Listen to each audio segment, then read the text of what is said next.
Welcome to episode 1 of the Mod Box. Today we will be attempting to improve the light cycles from LEGO Ideas Tron Legacy.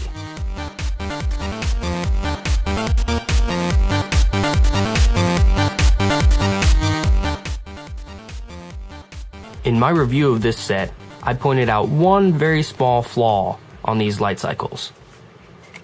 The fact that there's no gap between the ground and the bottom of the light cycle. Now, it looks fine just as is, because you can see this, this blue strip gives the illusion of motion. It's great for taking photos and display. But for hardcore fans of Tron Legacy, they may want something a little bit more accurate to the on-screen light cycle. You can see here, there's kind of a curve near the tire, and then it goes up into a gap between the ground and the bottom of the light cycle.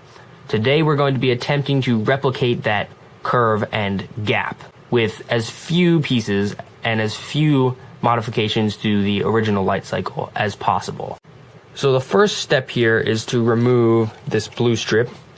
Just pry it gently off. Make sure you get all of the black 1x2 pieces on there as well. And now we have a gap, but it's a really ugly gap because there's square corners right there. And light cycles are not about square anything. It's all rounded edges. It's supposed to look like one flowing line.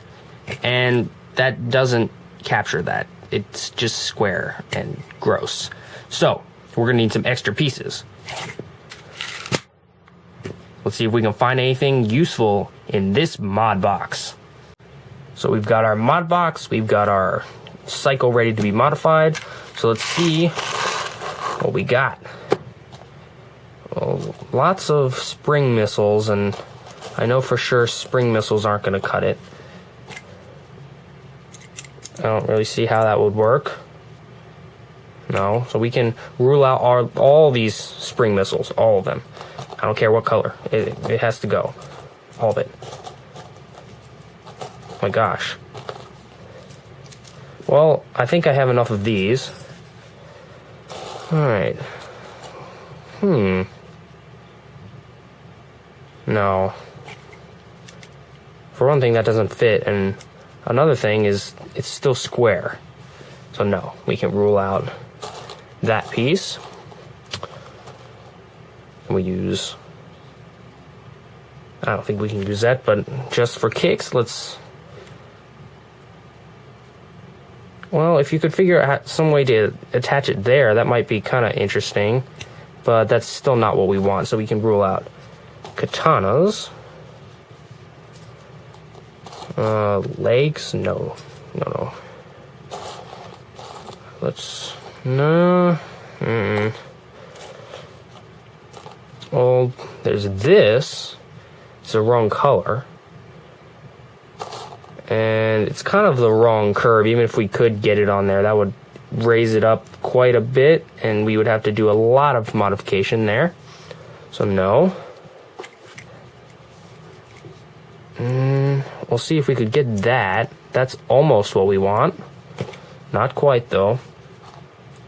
I don't see how that could be useful. Are you gonna have to move to another mod box? Wait, what's this? I think this is what we're looking for. Does it? Yes, it works. Look at that. You have another one? Yes, here we go. Look at that.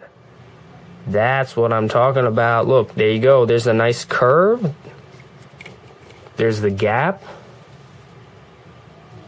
I think that works. So we did it. And we only used 2 pieces. But now I'm asking myself, why didn't the designers do this? So let's take a look at the set and see if we can figure out why. So here's the other light cycle for comparison. And as I mentioned before, the strip on the underside does create a really nice illusion of motion. It looks like the light is like shooting along on the underside. So that's one reason why I could see them not doing this. Is stability a problem? Because, you know, it's kind of a support. So if we remove this, do we have any problems? No, I mean, if you remove this piece here, actually this whole assembly of pieces here, then I think, yeah, you can pop that whole thing off. But as long as you don't remove the 1x3, you're fine. So stability isn't really an issue. Wait. There we go. So stability doesn't seem to be an issue. There's one other problem with this though. The grid base. So that goes on there, that looks nice for display, but it doesn't stick on there now. Huh. So it's a good mod, but if you do it, you won't be able to attach your light cycle to your grid without a few extra pieces. Maybe some clear studs going up here, or maybe a clear 1x2 brick, or something along those lines to attach it on there. But yeah, I can see now why the designers went with this. Even though it's a little less accurate, it allows for better display.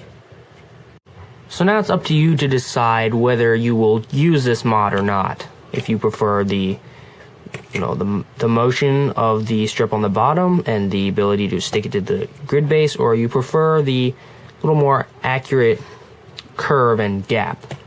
I personally will switch it on and off, because for doing toy photography, this allows me to get, motion without having to do a bunch of special effects. But if I want a stationary picture, I'll probably go with this. So all you need, if you want to try this, is 2 of these inverted slopes in black. I recommend you try it out, see how you like it.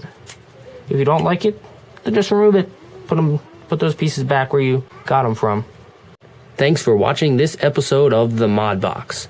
If you liked it, please consider dropping a like and maybe even subscribing and checking back later for more episodes.